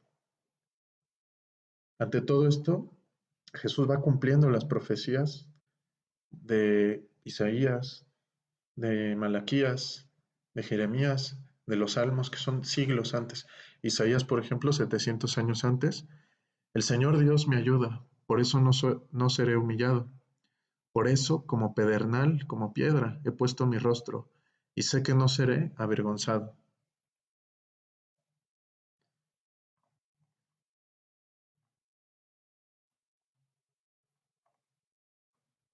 Entonces, ¿eres tú el Hijo de Dios? Jesús dice, sí, y verán al Hijo de Dios sentado a la diestra del Padre. Entonces ya los judíos se rasgan las vestiduras, hacen todo un drama y se lo llevan a Pilato. ¿Por qué se lo llevan a Pilato cuando ellos tenían antes las reglas de poder lapidar a los blasfemos, por ejemplo? Porque ya que Israel se encontraba bajo la dominación romana, ellos no podían darle muerte a la gente, lo tenían que llevar a la autoridad. Entonces lo llevan con Poncio Pilato. Em, Obviamente no le iban a decir, él se hace llamar hijo de Dios, es decir, la causa de la condena religiosa, porque a los romanos no les interesaba ni les importaba eso. Poncio Pilato simplemente quería que no hubieran sediciones, que no hubieran levantamientos, que hubiera paz, y entonces los judíos saben manejarlo por su lado y le dicen, encontramos a este hombre alborotando a nuestra nación, prohibiendo pagar impuestos al César y diciendo que él mismo, Cristo, es un rey. Son cosas que Jesús de cierta manera las dijo de alguna forma, ciertas verdades, ciertas mentiras, todo distorsionado. Pero le están dando por su lado a Pilato. Entonces, Pilato no ve culpa en él, se quiere deshacer de este problema y se lo manda a Herodes. Herodes Antipas es el hijo de Herodes el Grande y él gobernaba otra región de Israel, norte, pero en ese momento por la Pascua se encontraba en Jerusalén. Entonces dicen, llévenselo. Y en ese momento se lo llevan a Herodes. Herodes solamente quiere un milagro, quiere que Jesús sea su bufón, un arlequín, y Jesús se queda callado, soportando sus burlas, sin responder sus cuestionamientos. Y Herodes dice, no, este hombre es un loco, no es ningún profeta. Y se lo manda de regreso a Pilato. Y en eso Pilato y Herodes, que eran enemigos, ahora ya son muy hermanos, y se lo regresa. Entonces siguen insistiendo, que quieren pena de muerte para Jesús, crucifícalo. Y realmente Pilato no ve manera de que eso pueda ser así. No sabemos por qué él no quería crucificar a Cristo, quizás superstición, quizás creía que era alguna especie de deidad, quizás porque realmente no veía culpa en él. El punto es que no lo quiere crucificar y lo manda a flagelar. Dice, con esto posiblemente ya me zafé. La flagelación romana era una cosa, o sea, era un castigo y era el único. O sea, no podías darle dos castigos, dos penas a la gente. El derecho romano es muy estricto. Si uno de sus regentes incumplía con el derecho romano, era pena de muerte, por más mínima que sea la ruptura en la ley. Entonces, mandan a azotar a Jesús y, y al modo romano. No eran realmente soldados, sino una especie de prisioneros egipcios, sarracenos, los que hacían este oficio inmundo de torturar a la gente. Se torturaba con una vara de olmo para los hombres libres, con un bastón de otro tipo de madera para los soldados, y solamente con el flagelo para los esclavos. Jesús recibió un castigo de esclavo completamente. Eh, Podemos ver en esta diapositiva el frente y la parte de atrás de Jesús, con marcas que señalan el ángulo y los grupos de azotes. Eh, Tenemos en este acercamiento cómo está lleno de heridas, está tapizado de heridas, y los estudios forenses indican que fue con este tipo de instrumento, que es un flagrum taxilatum, mango de madera, cuerdas de cuero, bolitas de metal o de huesos. Estas cosas lo que hacían era que la fuerza multiplicada por el peso de estos elementos generaba heridas explosivas de sangre, desgarraba la carne del acusado. Era realmente algo para morir. Mucha gente moría en la flagelación, ya que era el único castigo. Se sabe que no lo querían matar porque a la altura del pecho encontramos una concentración menor de golpes. Quiere decir que lo querían dejar vivo. Entonces, eh, realmente sufrió una pena horrible, y algo impactante es que encontramos a la altura esta es la espalda todavía, pero encontramos a la altura de los glúteos golpes también. ¿Qué quiere decir esto? Que recibió golpes completamente desnudo, tal como en esta imagen, como usaban los romanos, en una columna, atan desnudo al preso y lo comienzan a flagelar, después lo voltean y lo comienzan a flagelar otra vez. El informe forense nos dice: continuos golpes distribuidos por todo el cuerpo en forma de abanico indican posible flagelación realizada con flagrum romano. Están afectadas zonas de espalda, tórax, brazos, vientres, muslos, piernas, glúteos y genitales. La direccionalidad de las líneas transversales indican más de 120 golpes. 120 golpes de muchas bolitas, entonces 120 golpes que han producido más de 500 heridas. Los repetidos impactos de las bolas no solo provocarían la rotura de tejidos, sino importantes lesiones internas en el vaso, riñones, hígado y lesiones pleurales, incluso pericarditis, es decir, cardíacas. Entonces, eh, es una completa humillación que te desnuden. Imagínense para un judío, que además era un rabí, un maestro, el nivel de dignidad que tenía, y nosotros como creyentes sabemos el Hijo de Dios, Dios mismo que es dispuesto a desnudarse, a dejarse desnudar y golpear hasta la parte más íntima por ti. Entonces toman a Jesús, quedó hecho una llaga. Nos dice el profeta Isaías que no había parte en él 700 años antes, como hablando de un evento futuro, no había parte sana en él. Era un gusano, la gente se horrorizaba al verlo. ¿Qué pasa después? La corona de espinas. Jesús regresa con Pilato y, y el pueblo necio, y le dice el sumo sacerdote, logró manipular perfectamente a Pilato. Si dejas libre a este, no eres amigo del César, porque aquel que se proclama rey es enemigo del César. Entonces ya con eso no le quedó de otra. Todavía lo intenta mandar a liberar, dándoles a elegir entre Barrabás y Jesús.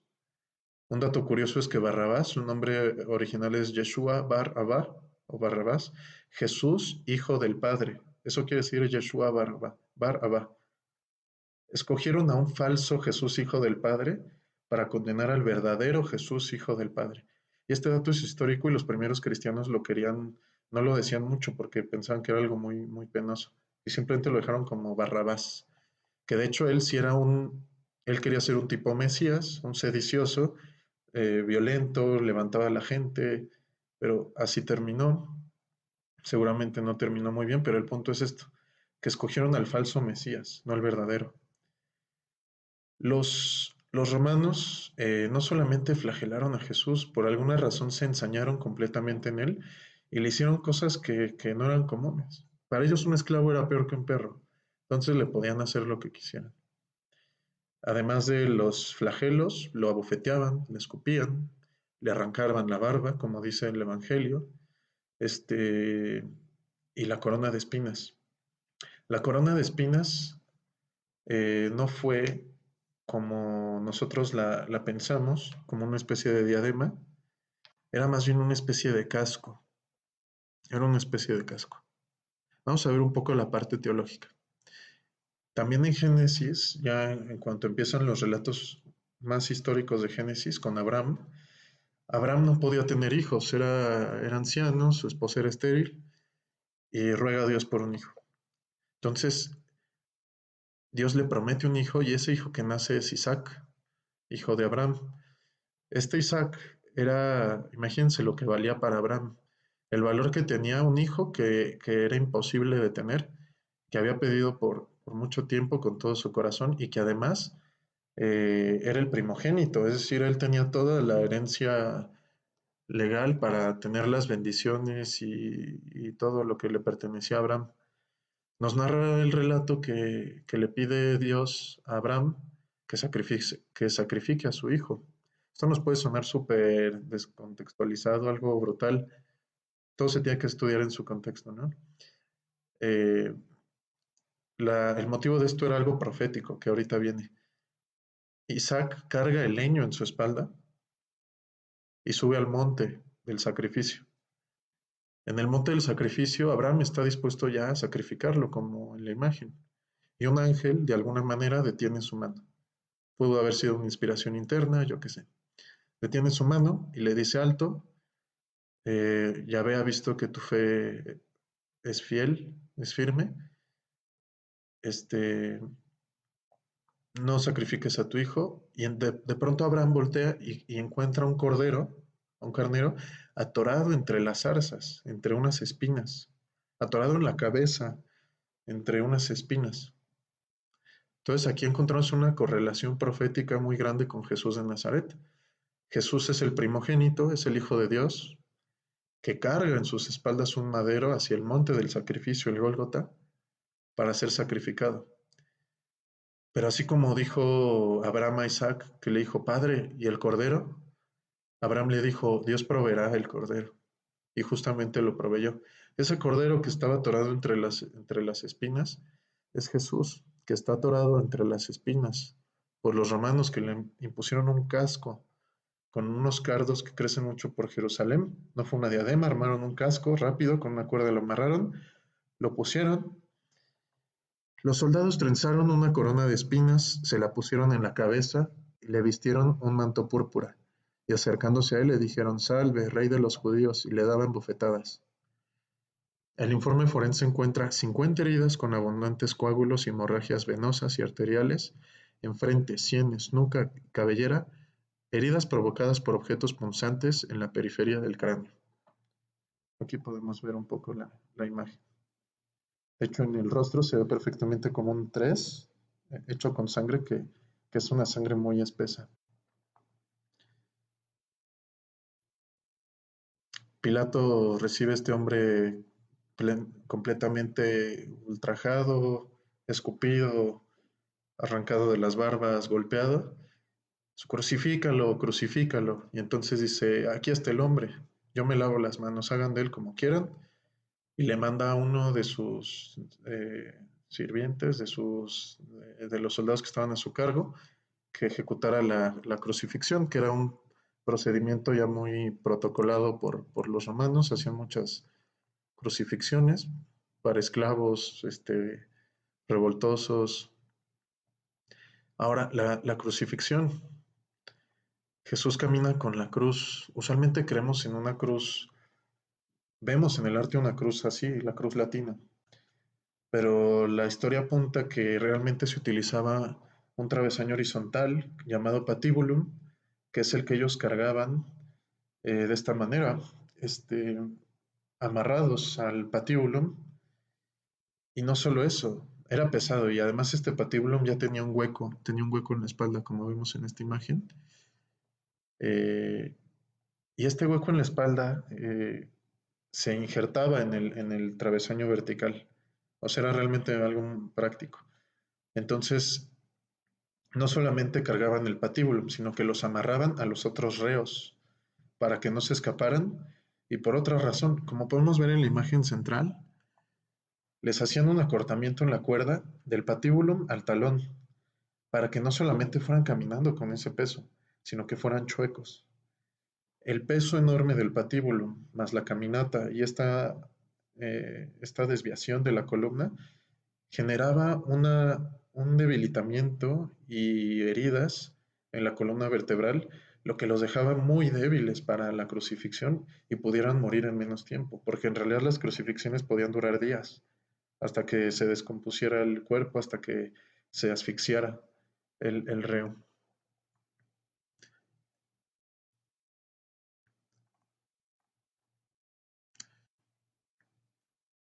Entonces se lo entregó para que fuera crucificado. Tomaron pues a Jesús y él cargando con su cruz salió hacia el lugar llamado Calvario, que en hebreo se llama Gólgota, y allí le crucificaron y con él a otros dos, uno a cada lado y Jesús en medio. El informe forense dice, las rodillas se muestran fuertemente lesionadas por caídas consecutivas. Son apreciadas las excoriaciones, especialmente en la rodilla derecha. Es decir, Jesús cayó sin la posibilidad de meter las manos, cayó sobre su cara, sobre sus rodillas, y todas esas veces que cayó, se levantó con todas sus fuerzas y con todo su corazón para destruir ese pecado tuyo y mío que estaba cargando, para levantarse y llevarlo a ese monte y destruirlo. Entonces imagínense la fuerza espiritual y física para haber sufrido eso que era para casi morir, perder tanta sangre, no poder tocar nada porque todo en ti está abierto y cargar todavía un madero y caer y caer y caer y llegar hasta el monte Golgota. Ahora los clavos.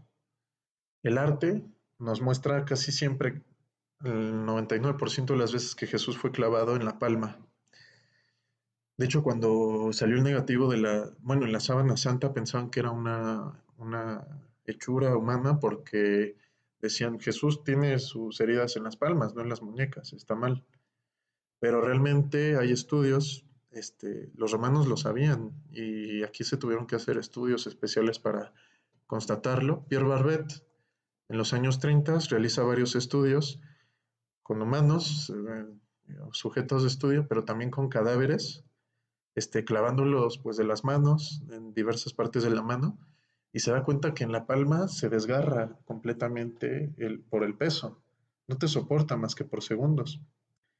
Y encontró que el único lugar donde puedes soportar tu ser clavado y soportar tu propio peso es aquí. Es un... Perdón.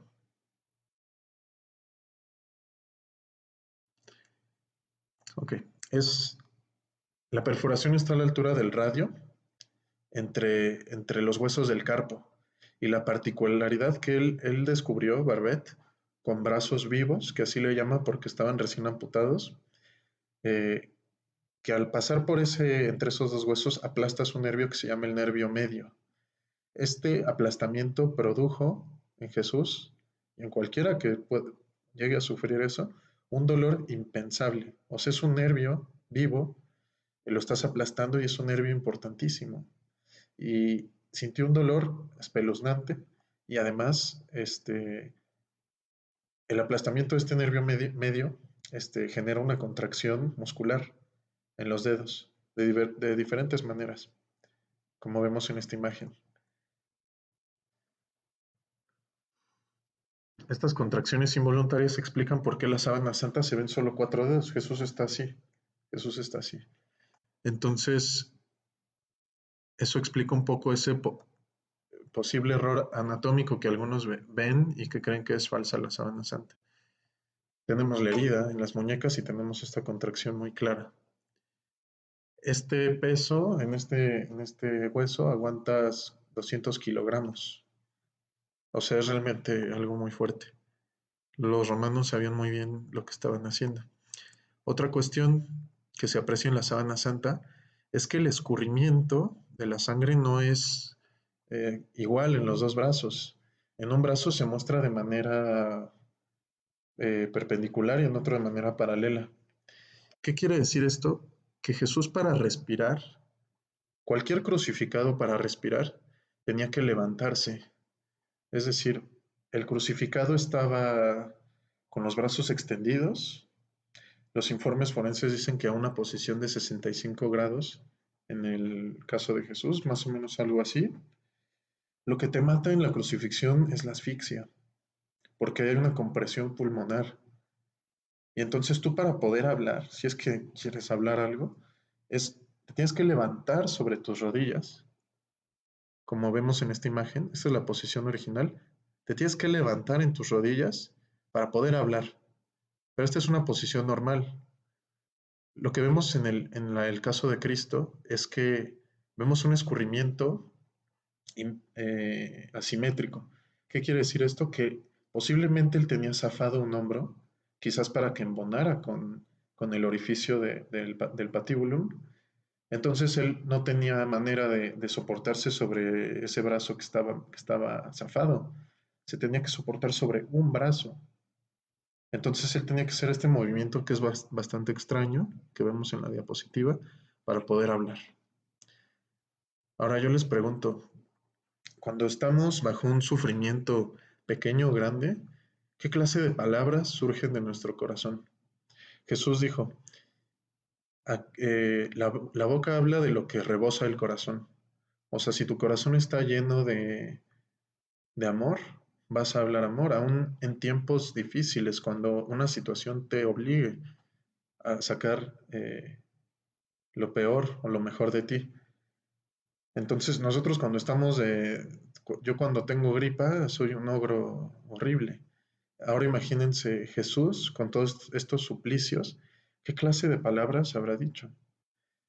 Se sabe históricamente que los condenados a muerte por crucifixión era tanto el dolor que experimentaban y eso que no soportaron todas estas cuestiones de los flagelos y los clavos y la corona de espinas, era tanto el sufrimiento que comenzaban a maldecir, a blasfemar y los verdugos tenían que cortarles la lengua. Jesús dice palabras llenas de amor, llenas de perdón. Padre, perdónalos porque no saben lo que hacen. Imagínense la fuerza interior de la mansedumbre para poder desearle el bien al que te hace el mal. Jesús todo lo que enseña verbalmente lo predica en la cruz, que fue su enseñanza máxima. Eh, le dice al buen ladrón, yo te aseguro que hoy estarás conmigo en el paraíso. Se preocupa por su madre y por la iglesia. Mujer, ahí tienes a tu hijo. Hijo, ahí tienes a tu madre. Hace un acto de confianza. Dios mío, ¿por qué me has abandonado? Ahí está él repitiendo un salmo que termina en victoria, que termina en resurrección. Todo está cumplido. Dice, Padre, en tus manos encomiendo mi espíritu. Él con su confianza plena en el Padre, aún en este momento en el que Él estaba hecho pecado por nosotros, toma esa confianza en nosotros que desconfiamos de Dios y nos gana el cielo con esto. ¿Qué pasó después? Que viene eh, desde la hora sexta hasta la hora nona, nos dicen los evangelios, es decir, desde las 12 del día hasta las 3 de la tarde, Jesús está colgado en la cruz, pero esto era en vísperas de la Pascua. La Pascua era una fiesta importantísima para los judíos y no podían tener cadáveres en la periferia de la ciudad porque venían peregrinos de todo Israel a pasar la Pascua, incluso de otras partes del mundo como Etiopía. Entonces les piden a los romanos que quiten a los crucificados. No les iban a decir, a ver, ya acabó tu crucifixión, déjate quito los clavos y vete. No, los tenían que terminar de matar. Entonces, los evangelios nos narran que los crucificados que estaban a los costados de Jesús se les quebraron las piernas para que de esa manera no tuvieran cómo sostenerse y así murieran de asfixia. Pero el Evangelio narra que al momento de que el soldado llega con Jesús, encuentra que ya está muerto, encuentra que Jesús está muerto. Entonces, para asegurarse de su muerte, lo atraviesa con una lanza en el costado. Nos dice el informe forense, herida post-mortem, en el costado derecho. ¿Por qué sabemos que es post-mortem? Porque no hay retractilidad de la piel y por el tipo de fluidos que surgieron. Entre la quinta y sexta costilla, estas que están aquí, produciendo una herida de entrada de 4.5 por 1 centímetros. Al clavar el arma punzante, llegó hasta el pulmón, atravesando el cuerpo. Esta perforación debió liberar sangre mezclada con líquido seroso aguado debido al edema pulmonar ocasionado por la flagelación. Acuérdense que dañaron órganos internos y la muerte por asfixia, que habría encharcado los pulmones. Al liberarse el líquido seroso, salió mezclado con sangre cayendo por el costado. Otra explicación que también es plausible es que Jesús, forensemente, también está constatado que hubo un infarto del miocardio, es decir, se rompió el corazón de otra manera muy burda, y entonces al morir se separa la sangre del plasma y hay una membrana exterior en el corazón que se llama pericardio. Este se hincha y en el momento en el que llega la lanza lo revienta y sale a presión sangre y agua, como narran los evangelios. En la sábana santa podemos ver perfectamente la herida en el costado. La lanzada romana no era frontal, porque ellos eran expertos en guerra, sostenían la lanza con el brazo izquierdo y el objeto de esto era dar una lanzada como curva que entrara por los costados del enemigo para penetrar hasta los órganos vitales, porque justamente en los costados casi todas las armaduras tienen una falla. Entonces se sabe que es una lanzada romana perfectamente, ya sabían cómo entrar hasta el corazón. Eh, Aquí viene una historia que va a ilustrar mucho por qué estamos narrando esto. Eh, Quizás muchos pueden recordar cómo nos narra el relato del Génesis que fue creada Eva. Eva fue tomada del costado de Adán. De la costilla que Yahvé Dios había tomado del hombre, formó una mujer y la llevó ante el hombre. Entonces éste exclamó, esta vez sí que es hueso de mis huesos y carne de mi carne. En hebreo es Ish e Isha, o sea, varón y varona. La misma etimología lingüística lo que nos está diciendo es que tienen la misma dignidad. Carne de mi carne, sangre de mi sangre. Aquí no importa tanto que venga de Adán y que Adán fue primero. Lo que importa es que son seres a imagen y semejanza de Dios de igual dignidad. Eh, Mientras Adán dormía, Dios tomó de su costilla, tomó una costilla y creó a Eva. Es decir, Eva, la mujer, surgió de la costilla de Adán, del costado de Adán. En la pasión de Cristo vemos que el nuevo Adán, que es Jesús, mientras dormía en la cruz, muerto, de su costado abierto surgió Eva, la nueva Eva, la iglesia. ¿Por qué? Los sacramentos básicos para comenzar la vida de gracia en la iglesia y que instituyó nuestro mismo Señor son el bautismo y la Eucaristía. ¿Cuál es el símbolo del bautismo? Es el agua. ¿Cuál es el símbolo de la Eucaristía? Es la sangre. Entonces de su corazón, de lo más íntimo de Dios, surge este alimento, surge el agua y surge la sangre. Y así es como nos da vida a nosotros. Solamente termino leyéndoles un pasaje profético escrito 700 años antes de Cristo por el profeta Isaías. Despreciable y deshecho de hombres, varón de dolores, y sabedor de dolencias, como uno ante quien se oculta el rostro. Despreciable y no le tuvimos en cuenta. Y con todo eran nuestras dolencias las que él llevaba, y nuestros dolores los que él soportaba. Nosotros le tuvimos por azotado, herido de Dios y humillado. Él ha sido herido por nuestras rebeldías, molido por nuestras culpas. Él soportó el castigo que nos trae la paz, y por sus llagas hemos sido sanados. Todos nosotros como ovejas erramos. Cada uno marchó por su camino y Yahvé descargó sobre él la culpa de todos nosotros. Fue oprimido y él se humilló y no abrió la boca, como un cordero llevado al degüello, y como oveja que ante los que la trasquila está muda. Tampoco él abrió la boca. Tras arresto y juicio fue arrebatado, y de sus contemporáneos, ¿quién se preocupa? Fue arrancado de la tierra de los vivos, por la rebeldía de su pueblo ha sido herido, y se puso su sepultura entre los malvados, y con los ricos su tumba. Por las fatigas de su alma verá la luz, se saciará. Por su conocimiento justificará mi siervo o santificará mi siervo a muchos, y las culpas de ellos él soportará, etcétera, etcétera. Y sigue la profecía de Isaías. Cuando Jesús muere, le ponen un paño en el rostro por respeto, que se llena de sangre. Jesús, todavía hay vestigios en la sábana santa de toda la sangre que derramó y que quedó en la barba, la sangre que derramó por su nariz. El sudario que hoy conocemos como el sudario de Oviedo, fue que se le puso en el rostro a Cristo. Se han hecho muchos estudios también a ese sudario y corresponde la sangre, corresponde el tipo de tejido, corresponde todo. Eh, es un dato nada más. Como sabemos, la tumba de Jesús fue proporcionada por José de Arimatea, hombre rico, excavada en la roca, que eran están en esta imagen. De hecho, las excavaciones arqueológicas en el Santo Sepulcro en Jerusalén constatan que era un tipo de tumba así, por los estratos arqueológicos que hay. Bajabas por unas escaleras y había una piedra circular que servía simplemente para que no entraran animales, y habían dos cámaras, una en la que se preparaba el cuerpo y otra en la que se depositaba en un banco de piedra. Hoy en Jerusalén podemos encontrar este banco de piedra debajo de varias capas históricas. Eh,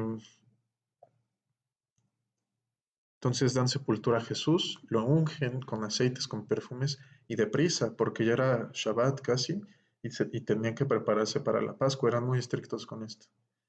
Ahora, vamos a acabar con esto. ¿Cómo ven aquí el cuerpo de Jesús? Esta es una escultura, es la escultura de Miñarro, que está hecha a base estrictamente de las bases de la sábana santa. ¿Notan algo raro en el cuerpo? Lo que resalta luego a la vista es esta posición extraña que tiene el cuerpo. La cabeza está levantada a 40 grados, hay una contracción en las piernas, en los pies, las manos están un poco más sueltas. ¿Qué nos quiere decir esto?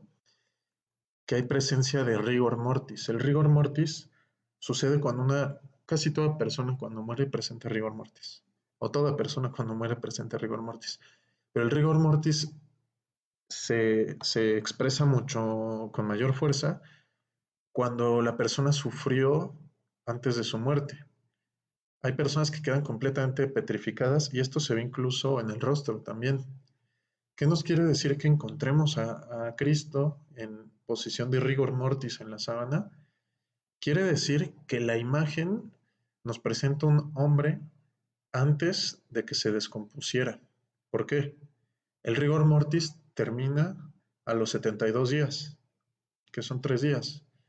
A los 3 días, el rigor mortis, lo que sucede es que se empiezan a descomponer las fibras musculares, se empieza a descomponer el cuerpo y queda flácido. Si hubiéramos encontrado el cadáver de un hombre muerto, descompuesto, ¿cómo estaría esta escultura? ¿Cómo estaría el hombre de la sábana? Estaría completamente recto, completamente flácido, acostado. Es la postura de cúbito supino, pero normal, sin rigor mortis. Jesús dijo, yo resucitaré al tercer día, y lo dijo muchas veces y está en todos los evangelios y en las cartas apostólicas. Él profetizó su propia resurrección al tercer día. El tercer día judío, el día judío empieza a las 6 de la tarde, o sea, hoy a las 6 de la tarde ya es domingo. Entonces Jesús estuvo viernes en la tarde, estuvo el sábado y las primeras horas del domingo, 3 días judíos. Y la sábana santa pues presenta signos de que simplemente desapareció en fracciones de segundo, no hay rompimientos de coágulos. El mismo evangelio dice que en Juan, que María Magdalena les avisó, alguien se ha llevado a nuestro Señor de la tumba. Va corriendo Juan, el apóstol, va corriendo Pedro detrás de él, deja que Pedro entre a la tumba una vez que llegan, porque Pedro es la cabeza de la iglesia, le da el paso, y Juan no entró, simplemente narra el evangelio, se asomó, vio y creyó. Nos narran los evangelios que estaban los lienzos tirados, y otro doblado. Un ladrón no se hubiera llevado un cadáver sin lienzo, ni hubiera tomadose el tiempo de doblar el sudario y cómo respetas los coágulos, el rompimiento de los coágulos. Vio y creyó. El texto en griego, una de las traducciones más antiguas, nos dice que encontró las sábanas como desinfladas. Entonces Juan vio y creyó. Entonces esto es realmente impresionante. ¿Qué es lo que les quiero decir con esto? Que la sábana santa, el sudario de Turín, no es la imagen de un hombre muerto, es la imagen de un hombre que resucitó por todas las cuestiones científicas que les he dicho, forenses, por la cuestión histórica, vio y creyó, y vemos un rostro completamente pacífico, un rigor mortis de una persona que murió bajo todos estos suplicios como debería estar. Y sin embargo vemos un rostro completamente sereno. Eh, por eso es el amor más grande. O sea, solo el amor más grande es capaz de soportar estas penas con tanta paz. Jesús dice en Apocalipsis, yo soy el que vive, estuve muerto, pero ahora vivo para siempre y tengo en mi poder las llaves de la muerte y del abismo. San Pablo nos dice, el cual, hablando de Jesús, siendo de condición divina, no se aferró a su condición divina de ser Dios, sino que se despojó de sí mismo, tomando condición de siervo, haciéndose semejante a los hombres y apareciendo en su porte como hombre. Se humilló a sí mismo, obedeciendo hasta la muerte, y una muerte de cruz, por lo cual Dios lo exaltó y le otorgó el nombre que está sobre todo nombre, para que los cielos y en la tierra y en los abismos y toda rodilla se doble y toda lengua confiese que Cristo Jesús es el Señor, para la gloria de Dios Padre.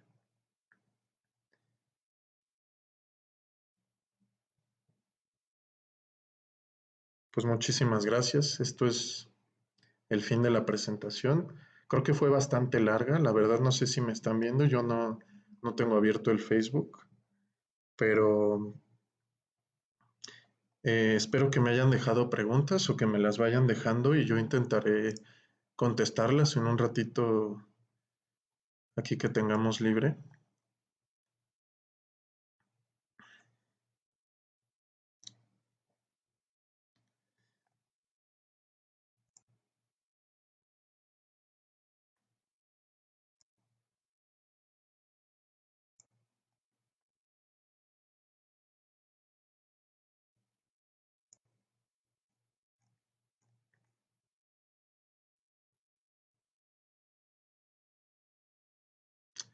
El video queda guardado aquí y se van a hacer nuevas exposiciones. Ya compartiremos el flyer en esta página y en otras plataformas. La siguiente exposición es el miércoles en la tarde. Ya les haremos llegar por WhatsApp en esta página todos los flyers. Se van a hacer por Zoom para que pueda ser un poco más presencial y ustedes puedan hacer preguntas. Yo ahorita no tengo ni idea de si están despiertos o qué están haciendo. Veo que no hay ya muchas preguntas. Pues muchísimas gracias. Que Dios los bendiga. Espero que no haya sido muy larga y que les haya servido de algo de interés. Dios los bendiga.